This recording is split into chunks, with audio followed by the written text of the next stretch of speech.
이장현과 6일체의 관계가 독자들과 시청자들을 얼마나 설레게 했는지. 그들의 사랑 이야기는 우리 모두를 한 주 동안 괴롭히며 기다리게 만듭니다. 그렇다면 이 두 사람이 행복하게 끝낼 수 있는 이유는 무엇일까요? 아마도 우리가 찾을 수 있는 세 가지 단서가 있을 것입니다. 첫 번째 단서는 작가 황진영의 역사적 정확성에 대한 투자입니다. 이 작가는 역사학도이자 사극의 전문가입니다. 그의 이전 작품, 예를 들어 제왕의 딸 수백향이나 백성을 훔친 도적 역적 등은 모두 역사적 배경을 갖고 있습니다. 그는 심양일기 같은 실제 역사 서적을 참고하여 등장인물들을 구성합니다. 이는 작가가 드라마 내에서 일관성과 논리성을 지키려는 그의 노력의 표현이기도 하죠.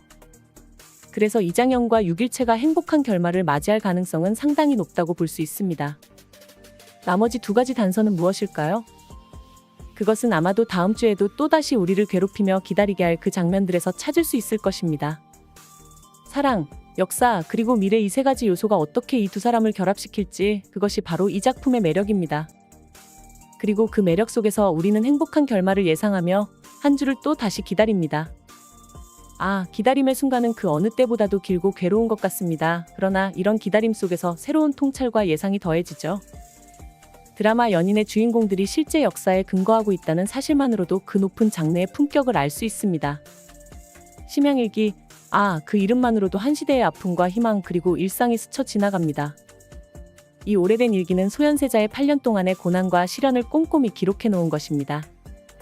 이것이 곧 작품의 역사적 토대입니다. 그렇다면 이 기록에서 우리가 찾을 수 있는 또 하나의 단서는 무엇일까요? 용골대, 그의 이름은 현재 드라마 속에서 이장현을 위협하고 있지만 역사적인 관점에서 보면 그는 소현세자와 상당히 밀접한 관계를 맺게 됩니다. 이 사실만으로도 이장현과 용골대의 관계가 최악의 상황으로 향하지 않을 것이라는 묵직한 예감을 줍니다. 더 나아가 정명수와 정내경 같은 인물들도 실제 역사 서적에 등장하는 인물들입니다. 그들의 현실적인 에피소드가 드라마에 반영되어 있음으로써 작품은 우리에게 더 깊고 다층적인 이해를 제공합니다. 즉, 이런 역사적 근거가 드라마 연인 속에서 이장현과 6일체 그리고 용골대 등의 인물들이 어떤 결말을 맞이할지에 대한 신뢰성을 더해줍니다. 아마도 이런 근거 위에서 이장현과 6일체의 사이는 나쁘지 않게 전개될 것이라고 기대해볼 만도 하죠. 그렇습니다. 그 모든 것은 다가오는 회차에서 확인될 것입니다. 그래서 나머지 일주일 동안은 예상과 통찰로 가득 차 있을 것입니다. 그리고 그것이 바로 이 작품의 놀라운 매력입니다. 예리한 당신의 눈은 놓치지 않았을 것입니다. 부채. 단순한 소품으로 여기기엔 너무도 중요한 역할을 하는 물건입니다. 황진영 작가의 작품 세계에서는 아무것도 헛되지 않습니다. 부채의 한자 부채 선자가 말해주는 것처럼 이것은 머물지 않고 다니는 이장현의 삶을 상징적으로 보여주고 있죠. 날개가 달린 듯한 집, 어쩌면 이것은 이장현과 6일체 두 사람의 운명을 비유한 것일지도 모릅니다. 한자에서 그려주는 중의적 의미, 그것은 둘 모두가 새로운 높이로 도약하게 될 것이라는 묵직한 전조입니다. 그리고 언급하신 연인 9의 예고편, 그리고 6일체의 대장간, 이 모든 것이 가지고 있는 의미는 깊습니다. 연준의 몰락과 6일체의 부흥은 서로 대조적이면서도 상호 보완적인 관계를 이룹니다. 그리고 그 사이에 자리한 이장현, 그는 어떠한 변화를 겪게 될까요? 점점 더 높아지는 기대와 함께 그림의 뒤안길을 따라가 보면 다가오는 해피엔딩에 대한 두 번째 단서는 부채, 그리고 그것이 뒤에 숨겨진 복잡한 의미입니다. 이러한 소소한 단서들이 모여 한 편의 대작을 완성하는 것입니다. 매주 방송을 기다리는 것은 고문과도 같지만 이 모든 것이 결국 놀라운 해결책으로 이어지리라는 확신이 듭니다. 아마도 다음 주 이 모든 단서와 예상은 빛을 발하게 될 것입니다.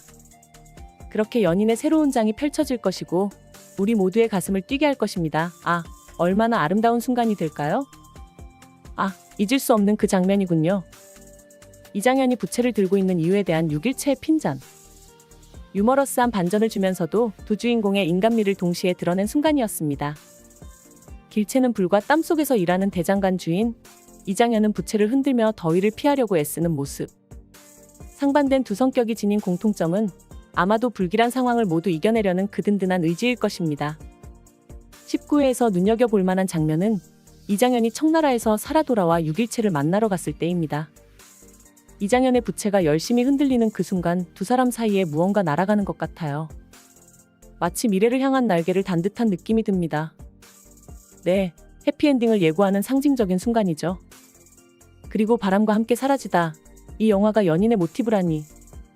스칼렛 오하라와 레드 버틀러처럼 길채와 이장현 또한 서로의 사랑을 깨닫는 그 순간이 오겠죠. 내일은 내일의 태양이 뜬다라는 유명한 대사처럼 둘의 미래 역시 밝고 희망적일 것입니다.